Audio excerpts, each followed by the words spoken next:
अपने लाइफ में आने वाले प्रॉब्लम्स को कैसे सॉल्व करेंगे, हम इन चीजों की ट्रेनिंग की तरफ तवज्जो नहीं देते। हमारे बच्चे जस्ट जैसे जो एजुकेशन आजकल गेन कर रहे हैं उसमें सिर्फ हम उनको ये सिखा रहे हैं कि भी कंटेंट दे रहे हैं कि वो नॉलेज मिले, हम उन्हें स्किल्स नहीं दे रहे। तो कनेक्शन वीक हो गए हैं ना, हम एक दूसरे को अंडर एस्टिमेट कर रहे हैं ना। अगर हम बच्चों से कुछ करवाना चाहते हैं तो we have to create that environment around अस।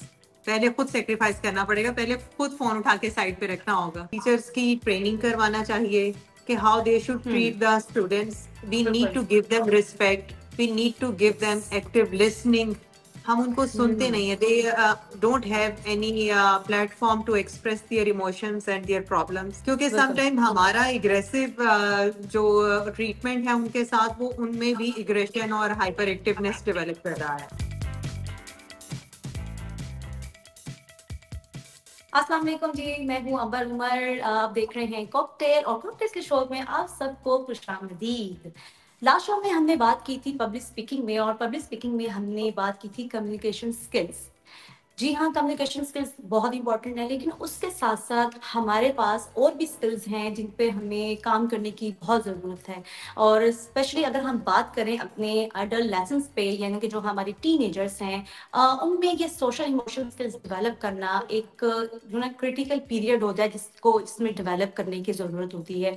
लेकिन हम देखते हैं कि जो हमारे टीनेजर्स होते हैं उनमें इमोशंस कंट्रोल ही नहीं कर पाते, डिसीजन लेना उनके लिए मुश्किल हो जाता है, और बहुत सी ऐसी चीज़ें होती हैं जैसे सेल्फ अवेयरनेस उनको नहीं होती हैं। वो क्या चीज़ें होती हैं, क्या और इसमें स्किल्स आती हैं, आज हम इसी टॉपिक में बात करेंगे और इसको अनलॉक करेंगे कि social emotional skills in teams में क्या क्या हो सकती हैं और हम उनको कैसे इंप्लीमेंट कर सकते हैं, कैसे सीख सकते हैं। इस सिलसिले में बात करने के लिए मैंने अपने शो में बहुत खास मेहमान को बुलाया है, जो है educationist and social activities. Social activist की अगर हम बात करते हैं तो आपने सुना होगा ना कि little thing can make a big difference. She is one of those who exemplify this.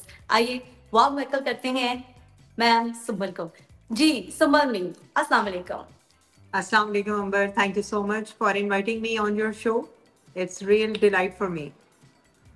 आपका शुक्रिया हमारे शो में आने के लिए। आई नो कि आप सोशल एक्टिविस्ट हैं और बहुत आपको पास काम होता है, लेकिन आपने अपना वक्त निकाला और हमारे शो में आए। जी सुम्बुल अमीन, आप हमें बताइएगा प्लीज़ कि हमारे जो एडोलेसेंट्स हैं, हमारे जो टीनेजर्स हैं, ये सोशल, ये जो हमारे इमोशनल स्किल्स हैं, सोशल स्किल्स हैं, ये क्यों ज़रूरी हैं, ये होते क्या हैं और इतना क्रिटिकली क्यों है इसको इम्प्लीमेंट करना अपने ये टीनेजर्स में? जी। जहाँ तक आपके क्वेश्चन का ताल्लुक है, इसमें दो आपने टर्म्स यूज की, दोनों पर रोशनी डालना जरूरी है, जैसे adolescence age well as social emotional skills. Adolescence एक ऐसी एज है जिसमें हमारे टीन एजर्स 10 to 19 का एज ब्रैकेट जो है वो काउंट किया जाता है, और इस एज की बहुत स्पेशल डिमांड्स हैं। तो दैट इज वाई हम आज इस पर बात करेंगे। वैसे तो सोशल और emotional learning for the all age groups very important है। Social emotional learning is in fact life skills. हम बच्चों को एजुकेशन तो दे रहे हैं, लेकिन ज्यादातर लिटरेरी नॉलेज बेस्ड, लेकिन प्रैक्टिकल लाइफ में वो किस तरह सरवाइव करेंगे, सोशली स्मार्ट कैसे बनेंगे, इमोशनली इंटेलिजेंट कैसे होंगे, अपने डिसीजंस कैसे लेंगे, अपने लाइफ में आने वाले प्रॉब्लम्स को कैसे सॉल्व करेंगे, हम इन चीजों की ट्रेनिंग की तरफ तवज्जो नहीं देते। तो इसलिए इस एज ग्रुप के लिए हमने ये सोशल इमोशनल लर्निंग का जो प्रोग्राम है, इसके लिए मैं सेशंस भी करती हूँ, और आज मैंने इसी टॉपिक को चूज किया बात करने के लिए भी। जी जी। तो अब बताइए कि सोशल इमोशनल स्किल्स में क्या क्या चीजें आती हैं? अच्छा, जैसे कि मैंने बोला, सोशल स्किल्स जो हैं, सोशली स्मार्ट होना पड़ता है इंसान को। बच्चे चाइल्डहुड से एडल्टहुड की तरफ जा रहे होते हैं और उन्हें डिफरेंट चैलेंजेस का सामना करना पड़ता है, और जब उनसे वो प्रॉब्लम सॉल्व नहीं होते, वो चैलेंजेस उनसे मीट नहीं किए जाते, तो वो क्या होता है कि वो स्ट्रेसफुल हो जाते हैं और शॉर्ट टेम्पर्ड हो जाते हैं। तो इस सिलसिले में इस प्रोग्राम का आगाज किया गया और इन चीज़ों को इनकलकेट करने का मतलब स्टेप लिया गया।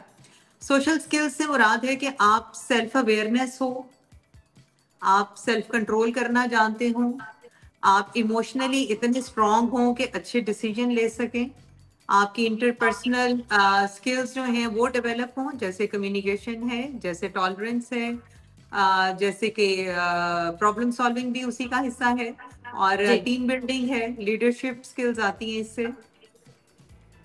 तो क्या स्ट्रेटजीज हम यूज करें कि देखें टीनेजर्स, आपको पता है कि बहुत इमोशनली कंट्रोल नहीं अपने आप को कर सकते, इमोशनली उनको हर डिसीजन ऐसे क्विक डिसीजन लेते हैं। उनको कोई भी अपना प्रोफेशनल जो, अगर हम उसमें बात करें कि अगर उनका रिलेशनशिप है या स्कूल्स में है, कॉलेजेस में है, घर में है, अब उनके क्विक डिसीजन लेने हैं, उन्होंने अपने अकॉर्डिंग चलना है, उनके अंदर सेल्फ कंट्रोल नहीं है। अब सेल्फ अवेयरनेस वो कैसे लाएं अपने अंदर, कैसे अपने आप ये स्किल्स डेवलप करना अपने अंदर, आप मुझसे क्या सजेस्ट करती हैं बच्चों को, जो टीनेजर्स हैं वो कैसे अपने आप को ये इम्प्लीमेंट करें ये चीजें?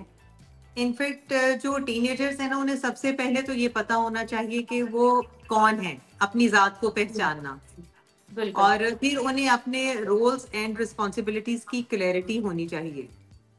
तो हम्म। उसमें डेफिनेट बड़ों का रोल ज्यादा है। अगर टीचर्स और पेरेंट्स मिलकर उन्हें गाइड करें, अपना अपना मतलब किरदार अदा करें, तो बच्चे को बहुत जल्द अवेयरनेस हो जाती है कि एज अ ह्यूमन बीइंग उसकी क्या रिस्पॉन्सिबिलिटीज हैं, क्या रोल है, एज अ फैमिली मेंबर क्या रोल है, एज अ कम्युनिटी वर्कर क्या रोल है।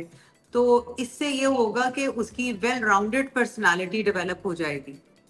हमारे बच्चे जस्ट जैसे जो एजुकेशन आजकल गेन कर रहे हैं, उसमें सिर्फ हम उनको ये सिखा रहे हैं कि भी कंटेंट दे रहे हैं कि वो हम्म। नॉलेज मिले, हम उन्हें स्किल्स नहीं दे रहे। तो उसके लिए हमें कुछ एक्टिविटीज जो हैं वो ऐड ऑन करना पड़ेंगी। हमें उन्हें कुछ सर्विस प्रोजेक्ट्स में इन्वॉल्व करना पड़ेगा। हमें उन्हें कुछ हम्म। रिस्पॉन्सिबिलिटीज, कोई घर की जिम्मेदारियां देना पड़ेंगी। इसके अलावा बच्चों को घर के छोटे छोटे डिसीजंस में ऑन बोर्ड लेना चाहिए। जैसे उनको कि अगर इन्वॉल्व कहीं करना जाना चाहिए। है तो इन्वॉल्वमेंट चाहिए। इससे क्या होता है कि उनकी तमाम एनर्जीज पॉजिटिव साइड पर रहती हैं।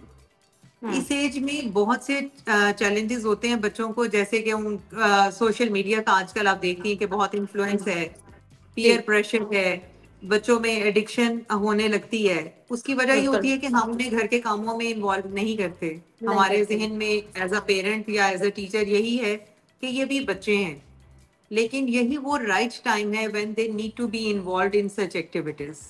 अगर आप उन्हें इन्वॉल्व नहीं करेंगे तो वो डिस्ट्रैक्ट हो जाएंगे। मैम वो ये भी है ना, हम ऐसे अपने कंफर्ट नेगेटिव। जोन में रखे, पेरेंट्स अपने कंफर्ट जोन में रहने के लिए या अपना काम कंप्लीट करने के लिए वो कहते हैं चलो लगे हैं, तो वो लगे रहे काम पे लगे जब रहे। बिजी हैं। तो वो बिजी टाइम हमें उनको इसमें यूटिलाइज करना है कि वो रियल लाइफ एग्जांपल्स के साथ और अपनी जो फिजिकल एक्टिविटीज हैं उन पर हमें जो है वो इन्वॉल्व करना है। एग्जैक्टली जैसा आपने स्ट्रेटेजीज की बात की, सबसे पहले तो एक प्रॉपर स्केड्यूल होना चाहिए जो घर की फैमिली भी फॉलो करे। मतलब हम्म। एक बाउंड्रीज, एक सेट ऑफ रूल्स सारी फैमिली मेंबर्स के लिए होना चाहिए। तो बच्चों को कुछ भी सिखाना हो तो आपको वैसा एनवायरनमेंट देना होता है, because they live what they learn. पहला तो पहला रूल जब घर में एंटर हो ना, फोन फोन का रूल लाजमी होना चाहिए घर में। मैं वो अक्सर वीडियोस देख रही थी, उसमें होता है कि जी फादर घर आते हैं ना तो फोन, एक बास्केट होती है उसके अंदर फोन, सब घर वालों के फोन आ जाएं और बस वो फैमिली टाइम होना चाहिए। मेरे ख्याल से पहला रूल जो है ना आपके हो जाना चाहिए कि जितना फोन में एग्जैक्टली, इन्वॉल्व हो चुके हैं, दादा दादी नाना नानी सब इन्वॉल्व हो चुके हैं, और आई थिंक ये बिल्कुल रूल सही। सबसे पहले घर में होना चाहिए। तो कनेक्शन वीक हो गए हैं ना, हम एक दूसरे को अंडर एस्टिमेट हम्म। कर रहे हैं ना। यही तो बिल्कुल। बात है। तो पहले बड़ों को करना पड़ता है, फिर बच्चे जो है ना वो फॉलो करते हैं। अगर हम बच्चों से कुछ करवाना चाहते हैं तो we have to create that environment around us. पहले खुद सेक्रीफाइस करना पड़ेगा, पहले खुद फोन उठा के साइड पे रखना होगा, तो तब यू कैन वो एक्सपेक्ट सेम मुश्किल है। From them. बहुत मुश्किल है, एग्जैक्टली लेकिन नामुमकिन तो नहीं है। जब हम नामुमकिन देखते नहीं हैं कि है। हमने अपनी यूथ को प्रोडक्टिव बनाना है, इनमें से हमें लीडर्स चाहिए, इनमें से हमें एफिशिएंट वर्कर्स चाहिए, रिस्पॉन्सिबल सिटीजन्स चाहिए, तो फिर आज उन पर काम करने की जरूरत है। ये छोटी छोटी बिल्कुल। स्किल्स जो हैं, इसी तरह उनको, मैं आप जैसे बात पूछ रही थी कि सोशल इमोशनल लर्निंग में कौन सी स्किल्स आती हैं, तो जी। उसमें सेल्फ अवेयरनेस के साथ साथ सेल्फ कंट्रोल भी शामिल है। जी। इमोशनली मतलब one person has to be that strong कि वो हम्म। कोई भी डिसीजन इम्पल्सिव ना ले, क्विकली ना ले। मतलब उस सिचुएशन के अपने मूड के हिसाब से उसे डिसीजन नहीं लेना। उसे डिसीजन ऐसा लेना है जिसको वो बाद में ओन करे, उसके हम्म। कॉन्सिक्वेंसेस को ओन करे। बिल्कुल तो बिल्कुल। इसी तरह फिर उसको सोशल अवेयरनेस भी होना चाहिए कि दूसरों की रिस्पेक्ट कैसे करनी है, दूसरों से बातचीत कैसे करनी है, किस लेवल तक टॉलरेट करना है, किस लेवल पर रिएक्शन देना है। तो ये स्टेबिलिटी इमोशनली तभी आती है जब वो डायरेक्टली इन्वॉल्व होते हैं, जब वो टीम वर्क में, ग्रुप वर्क में काम करते हैं। तो बॉयज को, गर्ल्स को, घर के फैमिली मेंबर्स जब भी किसी सोशल एक्टिविटी में जाएं तो उनको उनके साथ लेके जाना चाहिए, हम्म। ताकि वो आप देखें कि कैसे बड़े किस तरह बात करते हैं। बोले सॉरी। बोले जी जी। आप जैसे आपने कहा कि मैं खुद ट्रेन करती हूँ, इस पे आप काम कर रही हैं एसईएल पे, तो एक आप क्या एक्स्ट्रा करिकुलम एक्टिविटीज क्या आप यूज करती हैं ताकि हमारे व्यूज को बताएं, या जो हमारे एजुकेटर्स जो देख रहे हैं, जो पेरेंट्स देख रहे हैं, तो वो भी एक्स्ट्रा ये जो एक्टिविटीज हैं इनको इम्प्लीमेंट करें घर में। हाँ, इसमें ये है कि यूथ क्योंकि मेरा मेजर कंसर्न है, हम इनको डिफरेंट जो ऑर्गेनाइजेशंस हैं, जैसे कुछ ह्यूमैनिटी प्रोजेक्ट्स हैं, उन वहाँ लेकर जाते हैं। अभी रिसेंटली हमने एक मंथ में बच्चों को कैंसर हॉस्पिटल का विजिट करवाया था, हम्म। और इट वाज अक्टूबर। तो ओके। उसमें डिफरेंट कैंसर हॉस्पिटल्स को उन्होंने विजिट किया, देखा कि थैलेसीमिया पेशेंट्स को कैसे ट्रीट किया जाता है, उसकी रीजंस क्या हैं, उनको किस तरह से लोग फैसिलिटेट करते हैं जो थोड़े से प्रिविलेज्ड लोग हैं।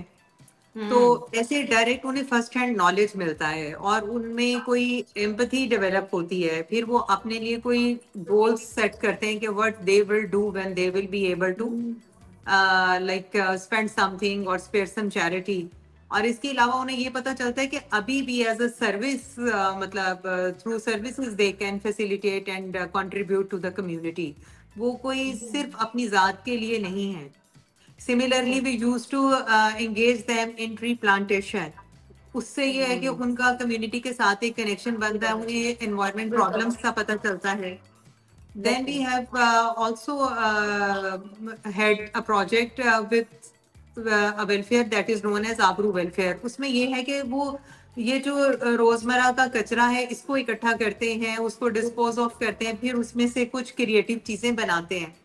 तो हमने रिसाइकलिंग। बच्चों को यस। वहां का, हाँ जी, विजिट करवाया। तो इसी तरह अभी भी उन्होंने एनिमल्स के लिए कुछ काम किया, हम उन्होंने उन्हें एनिमल्स शेल्टर का विजिट करवाया, यूएस यूनिवर्सिटी लेकर गए, वहां विजिट किया, उन्होंने देखा कि एनिमल्स को कैसे ट्रीट किया जाता है। जैसे कि ये प्रोजेक्ट्स हैं, इसी तरह there are so many more projects. हमें बच्चों को दिखाना चाहिए कि हमारी कल्चर की, कम्युनिटी की क्या नीड्स हैं और how they can B a vital part of this community. तो मेरा हाल है कि करने वाले के लिए बहुत आइडियाज हैं और बहुत बच्चों बहुत। को फर्स्ट हैंड नॉलेज देना चाहिए। अच्छा, मुझे जिस तरह के आपने विजिट करवाए, आपने एक्टिविटीज करवाती हैं, यानी हैंड्स ऑन एक्टिविटीज भी हो गई और फिजिकली एक्टिविटीज में भी वो इन्वॉल्व हो जाते हैं और देखते हैं, तो मेरा दिल कर रहा है कि मैं भी आपकी ऑर्गेनाइजेशन को ज्वाइन कर लूँ, ताकि देखें बहुत ज्यादा अच्छा फील होता है। आप वो कहते हैं ना कि थैंक यू का एलिमेंट भी आ जाता है कि अल्लाह ताला का शुक्र अदा करते हैं जब आप प्रैक्टिकली चीजें देखते हैं, और साथ साथ बच्चे जो है वो अपने पेरेंट्स को भी गाइड करेंगे, अपने एल्डर्स वन को, अपने बहन भाइयों को भी गाइडलाइन करेंगे जब वो खुद आंखों से देखेंगे और फिजिकली वो चीज को विजिट करके ना, तो एक प्रैक्टिकली बहुत अच्छा फील होता है और एक्सपीरियंस जो बच्चा लेता है ना वो उसको अलग ही बात होती है। अच्छा मैम, मुझे ये बताइएगा कि आप जो पॉलिसी मेकर्स हैं, जो करिकुलम बनाते हैं, और जो हमारे एजुकेटर्स हैं, पेरेंट्स हैं, ये SEL जो सोशल इमोशनल लर्निंग है, इसको कैसे इनकलकेट कर सकते हैं, कैसे वो इसको साथ लेकर चल सकते हैं? इनफैक्ट ये काम ही बड़ों का है कि अपने छोटों को गाइड करें एक प्रॉपर, हाँ जी, उन्हें पाथवे दें कि how they can be responsible citizen.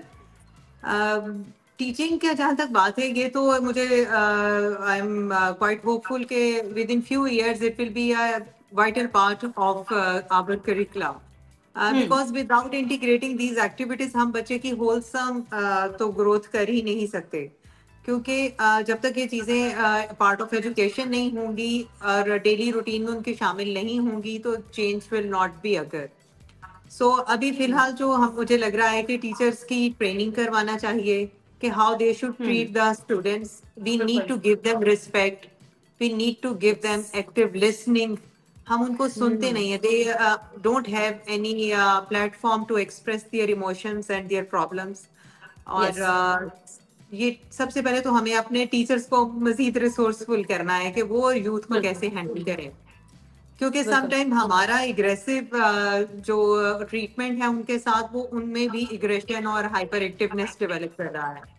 बहुत ज्यादा। तो और सिमिलरली पेरेंट्स के जहाँ तक बात है, तो मैंने पहले भी जैसा कि कहा कि उन्हें इन्वॉल्व करें अपने छोटे छोटे डिसीजन मेकिंग में।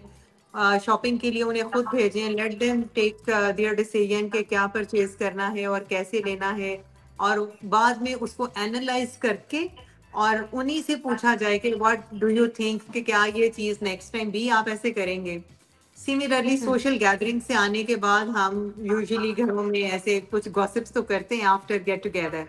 उसमें हमें बच्चे का माइंड रीड करना चाहिए, पूछना चाहिए कि व्हाट इज योर फीडबैक, और उस फीडबैक की बेसिस पर वो आगे के लिए क्या सोचता है कि उसे मजीद कैसा रवैया रखना है इस तरह के गेट टुगेदर्स बिल्कुल में। सही। तो मेरा ख्याल है बिल्कुल ये सही। बड़ी प्रोडक्टिव और मेच्योरिटी की तरफ हम उन्हें लेकर जाएंगे, बजाय इसके कि हमने उन्हें आजाद छोड़ा हुआ है कि बस वो बड़े हो गए हैं। दरअसल बच्चे फिजिकली तो ग्रो कर जाते हैं, और पेरेंट्स और टीचर्स को ऐसा लगता है कि now they are grown up and they can take their decisions theirselves, they can solve their problems theirselves. और ऐसा नहीं होता। पेरेंटिंग तो एक लाइफ टाइम जॉब है, और बच्चा बड़ा हो बिल्कुल जाता है तो खत्म नहीं हो एग्जैक्टली। जाता। बिल्कुल तो ही ऐसे ही। हमें उनके बस वो क्या कहते हैं, फिजिकल साइज को देखकर ये नहीं सोच लेना चाहिए कि वो अब इमोशनली भी इंटेलिजेंट है और सोशली स्मार्ट है। तो our eyes and observation should be there on them, और we need to guide them wherever they need. तो मुझे थैंक ऐसा यू लगता सो है कि मच इंशाल्लाह सुमन soon। जी। Thank thank you. You so much हमारे प्रोग्राम को इतना इंफॉर्मेटिव बनाने के लिए। आई होप कि हमारी ऑडियंस को, हमारे जो व्यूअर्स हैं, उनको काफ़ी नॉलेज हुई होगी इस चीज़ के बारे में कि हमें कैसे स्ट्रेटजीज अप्लाई करनी चाहिए और सोशल इमोशनल स्किल्स पे हम कैसे काम कर सकते हैं। Thank you so much for watching our show. और इस उम्मीद के साथ मैं आज आपसे इजाज़त चाहती हूँ कि नेक्स्ट प्रोग्राम में फिर हाजिर होंगी एक नए मेहमान के साथ और एक नए टॉपिक के साथ। तब तक के लिए अल्लाह हाफ़िज़। Thank you.